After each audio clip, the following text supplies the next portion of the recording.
Hello दोस्तों, मैं साई सुमित कुमार आप सबको स्वागत करता हूं आपके अपने YouTube channel only study zone पर। तो आज हम लोग जिस टॉपिक पर बात करने वाले हैं, पहले तो आप सब लोगों को हार्दिक शुभकामनाएं कि आपका जो है यूपीएसआई का नोटिफिकेशन आ गया है। तो आज हम जिस टॉपिक पर बात करने वाले हैं, यूपीएसआई के जो नोटिफिकेशन जो चीज़ें थी, कुछ चीज़ें मतलब कि फॉर्म भरने से पहले किन किन चीज़ों का विशेष ध्यान दिया जाए ताकि गलतियां ना हो या फॉर्म हमारा निरस्त ना हो।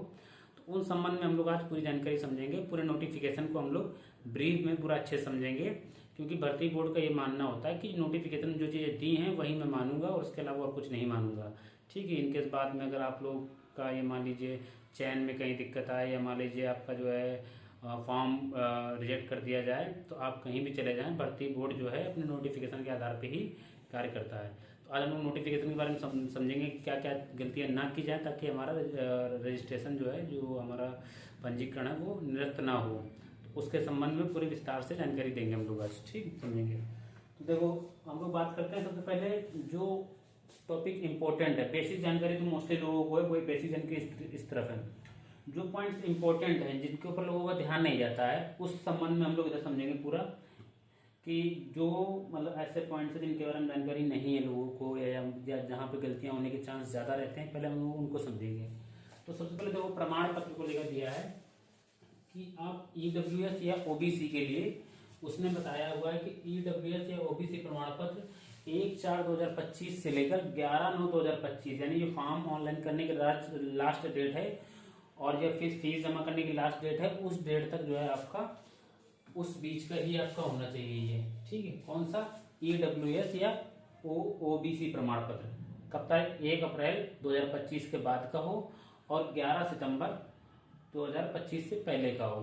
ठीक है, इसके बाद एससी, एसटी, ओबीसी, इन प्रमाण पत्रों को लेकर, या सेवा प्रमाण पत्र, यानी कि आप जैसे कोई गवर्नमेंट सर्विस में हैं, जैसे मान लीजिए सपोज कीजिए आप आर्मी में हैं या मान लीजिए प्रादेशिक कोई सेवा में हैं, उसके संबंध में इन्होंने इसमें बताया नहीं हुआ है कि उसमें ये बताया हुआ है कि लास्ट डेट जो है, लास्ट डेट 11/9/2025, इस डेट से पहले का होना चाहिए।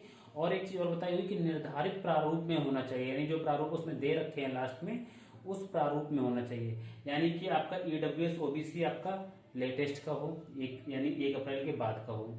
बाकी एससी एसटी निवास निवास प्रमाण पत्र जो है, सेवा प्रमाण पत्र ये है निर्धारित प्रारूप में हो आपको और लास्ट डेट से पहले का हो।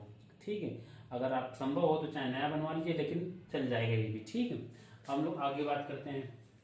इसमें देखिए कुछ चीजें बताई गई हैं, जो कुछ हम लोग आपको पॉइंट्स बताने से, शादीशुदा जो महिलाएं हैं वो उनका जाति प्रमाण पत्र कौन सा लगेगा। सपोज करो कोई एससी की महिला है, उसने जनरल से शादी कर ली, कोई जनरल की महिला है उसने एससी की कैटेगरी व्यक्ति से शादी कर ली, तो ऐसे में कौन सा प्रमाण पत्र लगेगा उसके संबंध में? देखिए, शादीशुदा महिला का जाति प्रमाण पत्र वो लगेगा जो उसके पिता के द्वारा जो है, पिता के माध्यम से बना होगा, जो पिता के हाथ उसके बना हुआ होगा। ठीक है, वो लगेगा, यानी कि उसकी जो पिता की जाति थी, अगर वो जनरल थे पिताजी उसके, तो इसका जनरल कैटेगरी का बनेगा। अगर वो एससी थे तो एससी कैटेगरी का बनेगा। तो इसमें यह बताया गया शादीशुदा महिलाओं के जाति प्रमाण पत्र का क्लियर हो गया आपका बिल्कुल एकदम, कि कहाँ से बनेगा? पिता के यहाँ से निर्गत होगा। अब निवास प्रमाण पत्र, निवास प्रमाण पत्र का देखिए एक चीज ये बताई गई है कि जैसे मान लीजिए आप जाति प्रमाण पत्र में आपका एड्रेस दिया होगा, आधार कार्ड में एड्रेस दिया होगा, मार्कशीट में आपका एड्रेस दिया होगा, तो निवास प्रमाण पत्र का यह है कि आपको लगाना ही कंपलसरी है। अगर आप नहीं लगाते हैं तो आपको उठा के किस में डाल दिया जाएगा? अदर स्टेट वाले में डाल दिया जाएगा। और क्या है कि अदर स्टेट के हिसाब से आपका सिलेक्शन होगा। ठीक है, तो निवास प्रमाण पत्र के मतलब ये नहीं है आप वो कर सकते हैं कि साहब मेरा इसमें तो दिया था पूरा पता, तो आप वो नहीं, आपको डॉक्यूमेंट्स लगाना ही पड़ेगा। ठीक, अब इसके बाद करते हैं सेंट्रल गवर्नमेंट की जॉब में लगाए जाने वाले, यानी कि केंद्र सरकार के जो हमारे एसटी और एससी, ओबीसी, ईडब्ल्यूएस, ये जो होते हैं कागज होते हैं, जो हमारे केंद्र सरकार के अलग बनते हैं कागज और राज्य सरकार के अलग बनते हैं कागज। ठीक है, जैसे एससी, एसटी, ओबीसी, ईडब्ल्यूएस, निवास प्रमाण पत्र एक ही चल जाएगा, लेकिन बाकी ये जो कागज है, यानी ईडब्ल्यूएस, एससी, एसटी, ओबीसी, ये आपको जात सॉरी स्टेट का बनवाना पड़ेगा। ठीक है, तो उसमें ये बोला गया सेंट्रल गवर्नमेंट की जॉब में लगाए जाने वाले कागज स्टेट वाले में नहीं लगेंगे इसमें, यानी कि आपको स्टेट के चाहिए। चीज समझ में आ गई आपकी? अगली बात करते हैं, सभी प्रमाण पत्र जितने भी हैं, एससी, एसटी, ओबीसी, ईडब्ल्यूएस, निवास प्रमाण पत्र, या आप एनओसी लगा रहे हैं, या मान लीजिए आप अदर जो भी डॉक्यूमेंट्स आप सबमिट कर रहे हैं उसमें फॉर्म में फिल करते समय, हाई स्कूल इंटर की मार्कशीट वगैरह वगैरह, ये सारे डॉक्यूमेंट्स आपके डीवी के टाइम पे लगते हैं, आपको डीवी के टाइम पे नीड रहती है।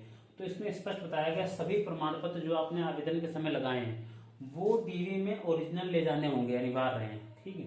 और यदि आप नहीं ले जाते हैं ओरिजिनल, तो जैसे मान लीजिए आप कैटेगरी सर्टिफिकेट नहीं ले गए तो आपको जर्नल में डाल सकते हैं, ठीक है।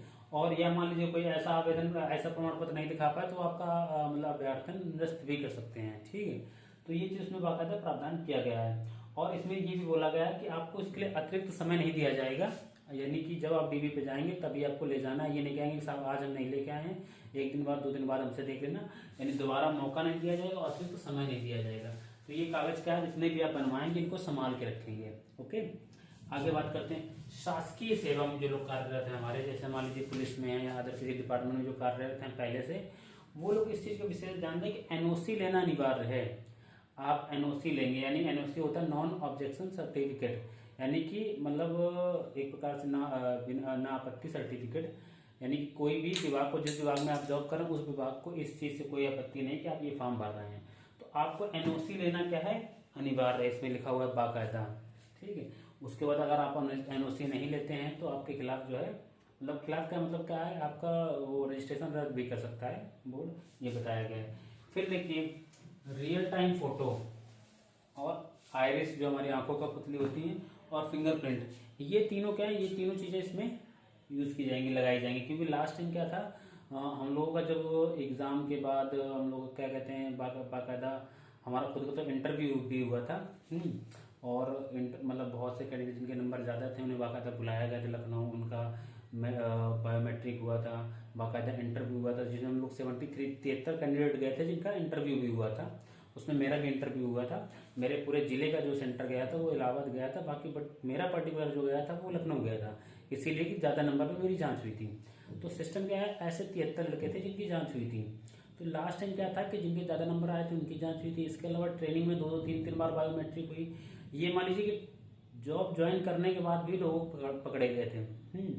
तो पूरा क्या है सिस्टम, इसलिए इस बार ये सिस्टम कर दिया कि तो ऑनलाइन पेपर नहीं रखा गया इस बार, ठीक है। सेकंड का क्या, रियल टाइम फोटो, यानी कि रियल टाइम फोटो जो आप जब जाएंगे फॉर्म ऑनलाइन करवाने, जैसे आप लोग देखते होंगे जब सिम लेने जाओ तो वहाँ पे आपकी रियल टाइम फोटो लगती है, ऐसे ही रियल टाइम फोटो यहाँ पे लगेगी।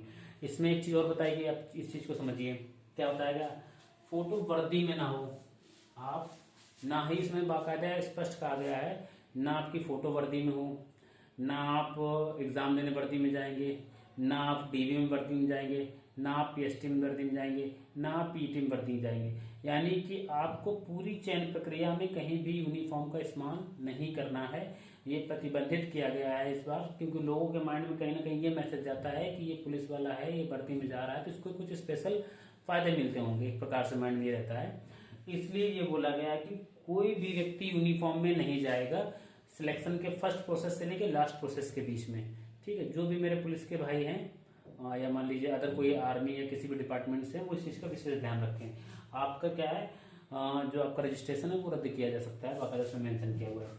टोपी न लगी हो, टोपी जो हेड लगा रखते हैं, जब आपकी रियल टाइम फोटो ली जा रही हो तब टोपी न लगा रखी हो आपने।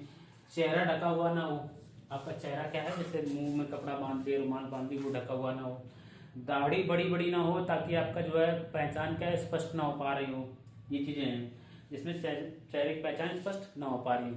इसके अलावा बहुत से लोग चश्मा अगर लगाते हैं तो चश्मा लगाने के बावजूद भी ऐसी भी स्थिति रहे कि पीछे जो आपकी आंख है वो स्पष्ट दिखनी चाहिए, यानी बहुत कलरफुल चश्मा नहीं लगाएंगे। जो टेस्टेड चश्मा लगाते हैं उसमें भी इस चीज का ध्यान देना है। फोटो धुंधली ना है, ये चीज का ध्यान देना है, नहीं तो आपका क्या है रजिस्ट्रेशन कैंसिल कर दिया जाएगा। इसके बाद यदि आधार से रियल टाइम फेस मैच नहीं करता है, यानी कि हमारे जो आधार कार्ड की फोटो कॉपी होती है और जो हमारा रियल टाइम का फेस होता है, यदि वो मैच नहीं करता, मोस्टली लोगों को मैच नहीं करेगा भाई। आधार कार्ड की फोटो और जो बात की फोटो उसमें बहुत अंतर है। तो यदि मैच नहीं करता है तो घोषणा फॉर्म एक उसमें आएगा, उसमें घोषणा फॉर्म भी आपको फिल करना होगा साथ में ही, ठीक है। ये हो गया आपका रियल टाइम इमेज के बारे में। अब हस्ताक्षर को देखिए, आप इस चीज को समझिए। हस्ताक्षर में बोला गया सफेद पेज पर, जैसे सफेद बैकग्राउंड हो, सफेद पेज पर काले पेन से, ठीक है, हस्ताक्षर किए हुए हों और आपके द्वारा ही किए गए हों, ना कि किसी अन्य के माध्यम से कराए गए हों। इसके बाद रनिंग सिग्नेचर हो, ब्लॉक लेटर में सिग्नेचर ना हो। रनिंग सिग्नेचर का मतलब क्या होता है, स्मॉल लेटर में सिग्नेचर हो। जैसे मान लीजिए मैं अपना सिग्नेचर करता हूँ ऐसे, तो ऐसे रनिंग सिग्नेचर हो एक प्रकार से।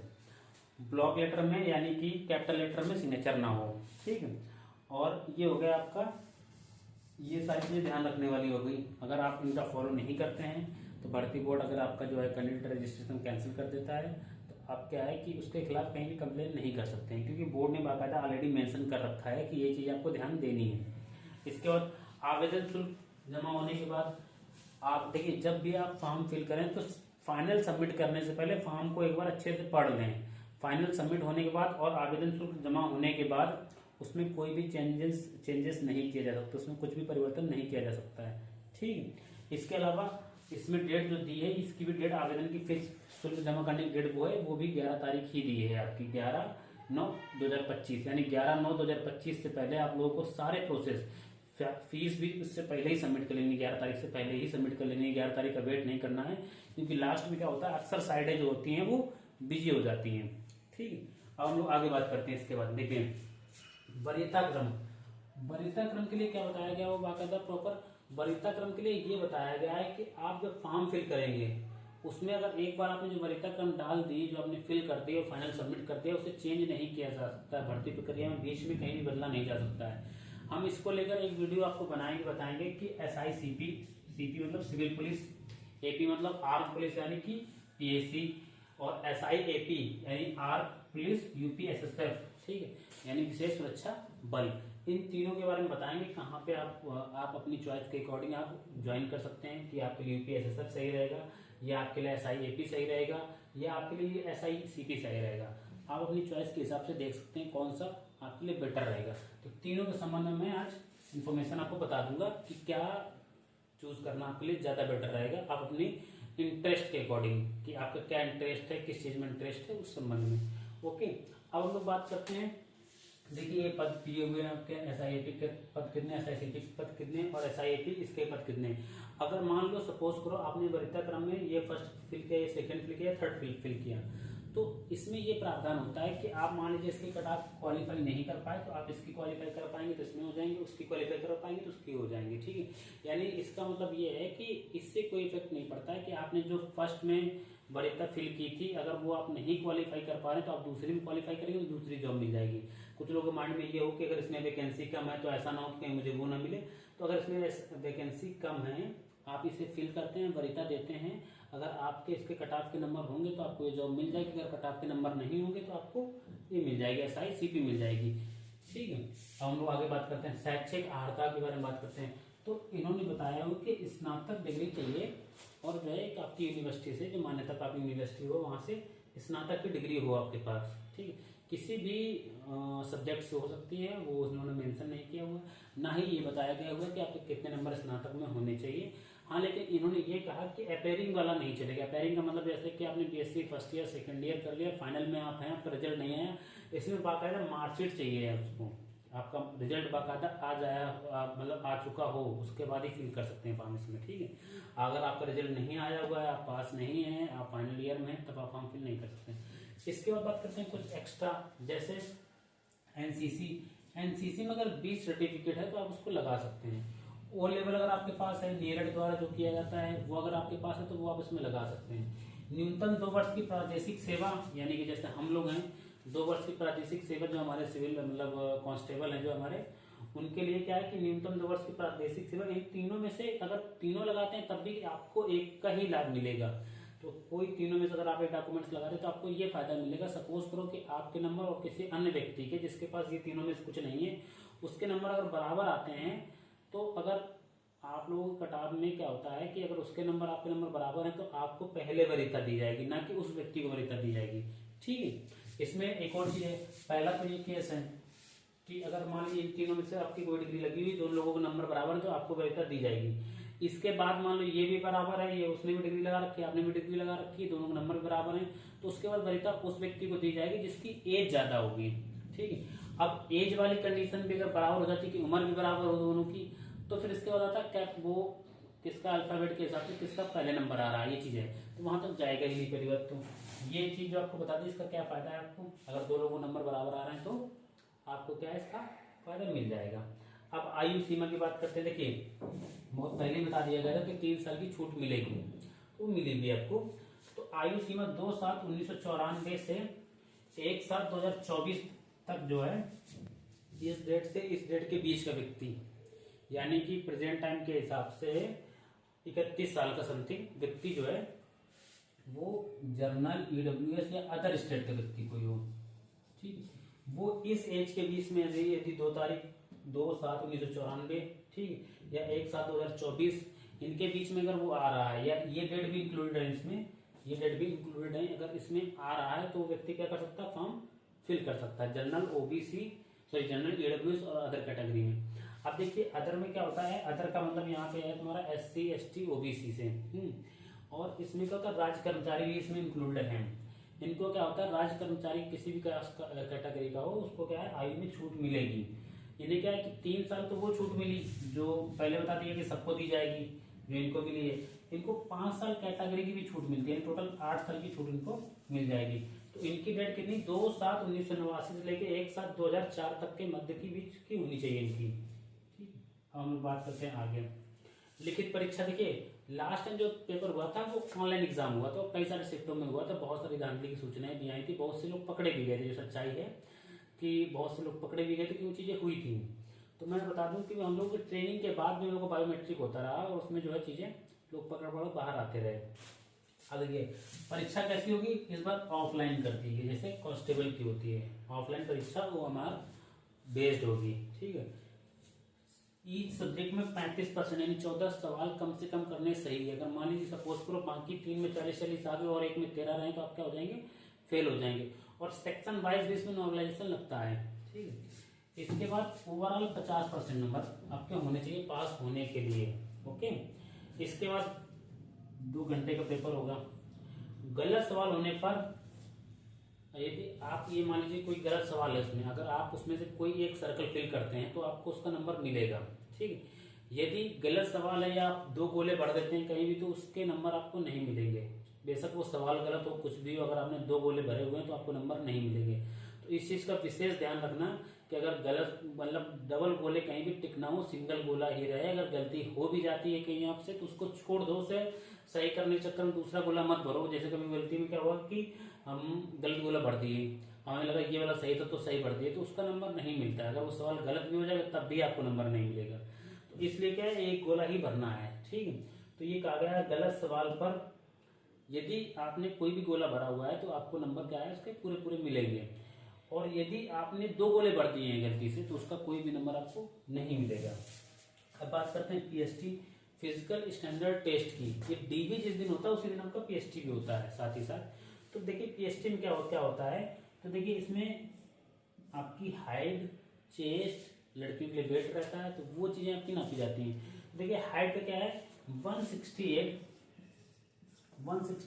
General, OBC, EWS, SC, other state के कैंडिडेट, इनके लिए कितनी है 168 सेंटीमीटर हाइट मेल कैंडिडेट के लिए। ठीक है, और एससी के लिए 160 सेंटीमीटर है। यानी कि अगर एसटी कैटेगरी कोई व्यक्ति है जैसे थारू जनजाति है या अन्य कोई जनजाति व्यक्ति है तो उसके लिए कितनी 160 सेंटीमीटर हाइट की प्रावधान किया गया, किसके लिए, मेल कैंडिडेट के लिए। ओके, इसके बाद चेस्ट जो मांगते हैं 79 to 84, सेम ये इसके लिए मांगते हैं जो एससी, एसटी और क्या कहते हैं, sorry SC, EWS, OBC, general या अदर स्टेट के कैंडिडेट के लिए ये चेस्ट है। मिनिमम 5 सेंटीमीटर आपका चेस्ट फूलना ही चाहिए। अगर आपका 5 सेंटीमीटर नहीं फूल रहा है तो आपको बाहर कर देते हैं वो। ठीक है, अब बात करते हैं यहाँ पर क्या रहता है 77 to 82 यहाँ पर चाहिए एसटी कैटेगरी के लिए। अब महिलाओं के लिए देखिए, महिलाओं के लिए 152 हाइट चाहिए सेंटीमीटर में। ठीक है, और एसटी कैटेगरी के लिए, किसके लिए, एसटी के लिए 147, ये किसके लिए, एसटी कैटेगरी के लिए है सिर्फ। और बाकी अदर के लिए कितनी 152 सेंटीमीटर हाइट मांगते हैं। और वेट जो है आपका 40 केजी, महिलाओं का 40 किलो वेट होना ही चाहिए। जो पतली दुबली महिलाएं हैं वो थोड़ा सतर्क रहे। आप एग्जाम तक तो खूब मेहनत कर लो, एग्जाम के बाद खवाई पियाई पे ध्यान देना। ठीक है, तो 40 केजी आपका वेट होना ही चाहिए। अब हम बात करते हैं पीईटी की, फिजिकल इफिशियंसी टेस्ट, यानी कि शारीरिक दक्षता परीक्षा। इसमें देखिए क्या होता है, इसमें दौड़ होती है आपकी, और इसमें और कुछ भी नहीं होता दौड़ के अलावा, ना तो आपका कोई अदर चीजें जैसे लॉन्ग जंप, हाई जंप या पुशअप या कुछ भी नहीं होता है, सिर्फ और सिर्फ क्या है, दौड़ है। दौड़ भी देखो बता दें बहुत टफ नहीं है, सिंपल है। जो लोग दौड़ के लिए बड़बड़ा रहे हैं मैं बता दूं कि अभी आप एग्जाम पे फोकस करो, दौड़ पे या पीएसटी पे, इन चीजों पे या मेडिकल पे भी बिल्कुल मत फोकस करो, ठीक है। अभी जो आपका एग्जाम है मेन, उस पर फोकस करो केवल। देखिए इसमें दौड़ के लिए क्या है, 4.8 किलोमीटर, ये किसके लिए है, मेल कैंडिडेट के लिए। कितने मिनट में, 28 मिनट में है, ठीक। सिपाही के लिए 25 था, यहाँ 28 है। और इनका क्या है, 2.4 किलोमीटर, कितने मिनट में, 16 मिनट में। सिपाही से ज्यादा आपको टाइम दिया जाता है दरोगा को दौड़ने के लिए, भाई आराम से दौड़ लो आप, ठीक है। तो 4.8 किलोमीटर कितने, 28 मिनट में। 2.4 किलोमीटर कितने, 16 मिनट में। ये किनके लिए, महिलाओं के लिए, किसके लिए, पुरुष के लिए। हम लोग बात करते हैं आगे, हो गया। अब वेटिंग लिस्ट के लिए, जैसे आप लोग देखते होंगे कि एग्जाम के बहुत बाद हल्ला मचता है, जब फाइनल रिजल्ट आ जाता है उसके बाद बहुत से लोग हल्ला मचाते हैं कि जो है जिनके नंबर पॉइंट ये कम रहे या इतने कम रहे, इतने कम रहे, अभी एक और लिस्ट आएगी। तो बाकायदा बोर्ड ने मेंशन किया हुआ है कि कोई भी वेटिंग लिस्ट नहीं आएगी। अंतिम चयन के बाद यदि कोई व्यक्ति ये उम्मीद लगा बैठे कि मैं फाइनल से बाहर हो गया हूँ, अब मेरे लिए कोई वेटिंग लिस्ट आएगी, तो नहीं आएगी। ये रेलवे में होता है, यहाँ पर ये वेटिंग लिस्ट का कोई प्रावधान नहीं है। किसमें, यूपीपी में, ओके। वैवाहिक स्थिति के लिए क्या होता है, वैवाहिक स्थिति के लिए यह होता है कि पति हो या पत्नी है, ठीक है। यदि उसकी पहली पत्नी जीवित है या मान लो दूसरा विवाह वो व्यक्ति करता है, तो क्या है कि जीवित रहते हुए दूसरा विवाह करता है, बिना तलाक लिए दूसरा विवाह करता है, तो व्यक्ति क्या होगा, अयोग्य होगा इस भर्ती के लिए, ठीक है, समझ आ गया। ओटीआर सिस्टम लागू होगा, पहले ओटीआर फिल करना होगा, देन उसके बाद आप क्या कर सकते हैं, फॉर्म फिल कर सकते हैं। तो ओटीआर सिस्टम मैंने बताया क्या है ओटीआर का सिस्टम। इसमें आप एक ऐसी मेल आईडी, एक ऐसा मतलब वो क्या कहते हैं मोबाइल नंबर यूज कीजिए जो आपके लिए अपरिवर्तनीय रहे, यानी पूरी परीक्षा एग्जाम तक, लास्ट तक, फाइनल तक, सिलेक्शन तक वो आपका चेंज ना हो, ठीक है। अगर आप और कोशिश करिए कि आधार से लिंक जो है आपका मोबाइल नंबर हो। इससे फायदा क्या होगा, इनकेस आपका फोन खो जाता है, चोरी हो जाता है, या सिम बंद हो जाती है, गिर जाता है, कुछ भी होता है इनकेस, तो आप दूसरी सिम निकलवा सकते हैं। तो आप क्या करना, ओटीआर के लिए क्या ध्यान रखना है कि ऐसा नंबर से ऐसी मतलब मोबाइल नंबर डालें जो आपका अपरिवर्तनीय हो, जिसको बदले ना, जो आधार से लिंक हो, प्रयास ये करें। ईमेल आईडी जो डालें उसका पासवर्ड और ईमेल आईडी क्या करें, नोट डाउन कर ले कहीं, कि इन केस अगर फोन खो जाए या कुछ हो जाए तो आप कहीं और से लॉगिन कर सकें। और ईमेल आईडी कोशिश करें कि आपके मोबाइल नंबर से वो लिंक हो, ठीक। इससे क्या है कि आपकी अगर कोई चीज खो जाती है या कोई मिस हो जाती है चीज, तो आप रिकवर कर सकते हैं उसको। और ओटीआर फिल करने के बाद डिटेल्स अपने क्या है कहीं एक उसमें लिख लीजिए, ताकि आपके माइंड से उतरे ना कि कौन सा मैंने मोबाइल नंबर लगाया था, कौन सी मैंने आईडी डाली थी, या मान लीजिए क्या मेरा नंबर था, सब चीजें क्या है आप लिख लीजिए आराम से अच्छे से, ठीक है। इससे आपका है भूलने की समस्या नहीं रहेगी। तो मैंने जो पॉइंट्स बताए आप लोग, सारे पॉइंट समझ में आ गए होंगे अच्छे से, एकदम बिल्कुल बढ़िया से। इन चीजों पे आप विशेष ध्यान दीजिएगा थोड़ा एक बार, क्योंकि ये आपके लिए, ये अगर आप गलतियां करते हैं इसमें से कोई भी, तो उसने बाकायदा स्पष्ट कह रखा है कि मैं आपका रजिस्ट्रेशन रद्द कर दूंगा, और आप इसके खिलाफ कोई कंप्लेन भी नहीं कर सकते, क्योंकि भाई नोटिफिकेशन का मतलब यही होता है कि मैंने आपको पहले ही बता दिया था। कोई भी व्यक्ति यदि फॉर्म भरने के बाद ये कहता है कि मुझे नोटिफिकेशन की जानकारी नहीं थी, या ये जानकारी नहीं थी, या ऐसा कुछ कहता है, तो ये साफ स्पष्ट कर दिया गया है कि वो क्या है, किसी भी आधार पे चैलेंज नहीं कर सकता चीजों को लेकर। भाई आप नोटिफिकेशन के हिसाब से चलती बढ़ती। तो आपको पूरी चीज समझ में आ गई होगी। ये वाला जो पोर्शन है वरीयता क्रम वाला, ये हम बताएंगे अभी आपको कि आप अपने इंटरेस्ट के हिसाब से, जो आपका इंटरेस्ट है उसके हिसाब से आप उसमें से जॉब सिलेक्ट कर लेंगे कि ये साहब मुझे ये जॉब सही लग रही है, ये जॉब सही लग रही है, ये जॉब सही लग रही है। उसी सिक्वेंसेस को फॉर्म भर देंगे आप लोग। हम लोग अगले वीडियो में इसकी बात करेंगे। तो आप इसको अच्छे से समझ लीजिए और बिल्कुल एकदम लग जाइए जी जान से, एकदम अच्छे से पढ़ाई पे एकदम अपना बिल्कुल सर्वोच्च निछावर कर दीजिए एकदम पढ़ाई पे, ठीक है। Okay, thank you.